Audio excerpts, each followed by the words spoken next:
পুনৰ মানৱ সমাজক লজ্জানত কৰা জঘন্য ঘটনা সংঘটিত হৈছে। এবাৰ নিখাৰ অন্ধকাৰৰ সুযোগ গ্ৰহণ কৰি পথৰ কাষতে এটি নৱজাতকক পেলাই থৈ যোৱা হৈছে। ৰঙা কাপোৰেৰে মেৰিয়াই এটি নৱজাতকক পেলাই থৈ যোৱা হৈছে আৰু নৱজাতকক উদ্ধাৰ কৰিছে স্থানীয় ৰাইজে উদ্ধাৰ কৰিছে আৰু এইদৰে মানৱ সমাজক লজ্জানত কৰা ঘটনা পুনৰ সংঘটিত হৈছে আৰু এইবাৰ স্থান হৈছে তিনিচুকীয়াত এই ঘটনা সংঘটিত হৈছে। নিখাৰ অন্ধকাৰৰ সুযোগ গ্ৰহণ কৰি হৃদয়হীন লোকে পথৰ কাষতে পেলাই থৈ গৈছে এটি নৱজাতক।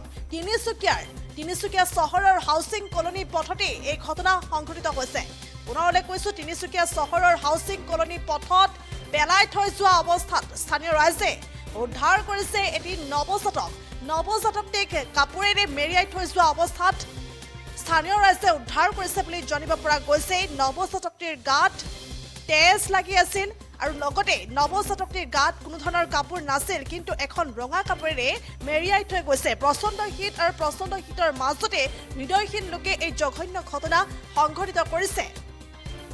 তিনিচুকীয়াত সংঘটিত হৈছে এই ঘটনা। পৰৱৰ্তী সময়ছোৱাত ৰঙা কাপোৰেৰে মেৰিয়াই থোৱা অৱস্থাত পথৰ কাষৰ পৰা স্থানীয় ৰাইজে উদ্ধাৰ কৰিছে নৱজাতকটিক। পৰৱৰ্তী সময়ছোৱাত ঘটনাস্থলীত তিনিচুকীয়া আৰক্ষীৰ লগতে শিশু সুৰক্ষা বিভাগৰ লোক উপস্থিত হৈছে আৰু সেই শিশু সুৰক্ষা বিভাগৰ লোকে লৈ গৈছে নৱজাতকটিক। আৰু এনেদৰে পথৰ কাষত নৱজাতকটিক পেলাই থৈ যোৱা ঘটনাই এতিয়া সৃষ্টি কৰিছে তীব্ৰ চাঞ্চল্যৰ। কিন্তু কোনে এই কাৰ্য সংঘটিত কৰিছে, ইয়াকে লৈ এতিয়া সকলো আচলতে ক্ষোভিত হৈ পৰিছে বা সমগ্ৰ ঘটনাৰ তদন্ত ইতিমধ্যে আৰম্ভ হৈছে, যিহেতু আৰক্ষী সেই স্থানত গৈ উপস্থিত হৈছিল আৰু তিনিচুকীয়াত সংঘটিত হৈছে এই ঘটনা। আৰু এই ঘটনাই এতিয়া সৃষ্টি কৰিছে তীব্ৰ চাঞ্চল্য। নিশাৰ অন্ধকাৰৰ সুযোগ গ্ৰহণ কৰি এইদৰে হৃদয়হীন লোকে এই ভয়ংকৰ কাণ্ড সংঘটিত কৰিছে এটি সদ্যজাত নৱজাতকৰ সৈতে আৰু এই ঘটনাই সৃষ্টি কৰিছে তীব্ৰ চাঞ্চল্য। এই মুহূৰ্তত কিছু মন্তব্য আছে, সেই মন্তব্য আগবঢ়াইছো।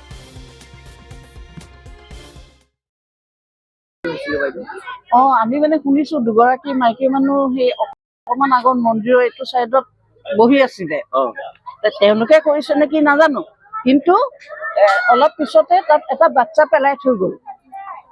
তাৰপিছত আমাৰ এই কলনীৰ মানুহ এনেকে সিফালে যাওঁতে পটককে দেখিলে ৰঙা কাপোৰ এখন, অকল ইমান ঠাণ্ডা ৰঙা কাপোৰ দি মেৰাই বাচ্ছাটোক তেনেকে পেলাই থৈ গুচি গৈছে।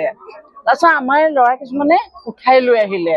উঠাই লৈ অহাৰ পিছত ইয়াত জুই ধৰি বাচ্ছাটোক সেকা হ'ল। বাচ্ছাটো বহুত ঠাণ্ডা পাইছে, কঁপিছে। ইয়াত সেকি মেলি হেৰি কৰি বাচ্ছাটো অলপ টনটনীয়া হৈছে। কাপোৰ কানি দি মেলি, ব্লেংকেট দি মেলি বাচ্ছাটো ঠাণ্ডাৰ পৰা বচোৱা হৈছে। পুৰা কঁপি আছিলে, গাত একো কাপোৰে নাই, অকল ৰঙা কাপোৰ এটা আছে, পাতলা ৰঙা কাপোৰ এটা, ইমানেই আছিলে। কেইটা বজাত টাইমটো কেইটা, 8:30 মান হ'ব নেকি? 8:30 মান হ'ব 8:30 মান বজাত হ'ব। মোৰ ডাউট এইটো আজিৰে হ'ব। কেলে বডিত ব্লাড লাগি আছে, পিঠিত ব্লাড লাগি আছে। মানে ব্লাড হয়তো হস্পিটেলৰ পৰা ৰিলিজ দিলে দুদিনৰ পিছত, হ'লেও কাপোৰটো থাকিব লাগে না, কিন্তু পিঠিত ব্লাড লাগি আছে, বুকুত ব্লাড শুকাই গৈছে।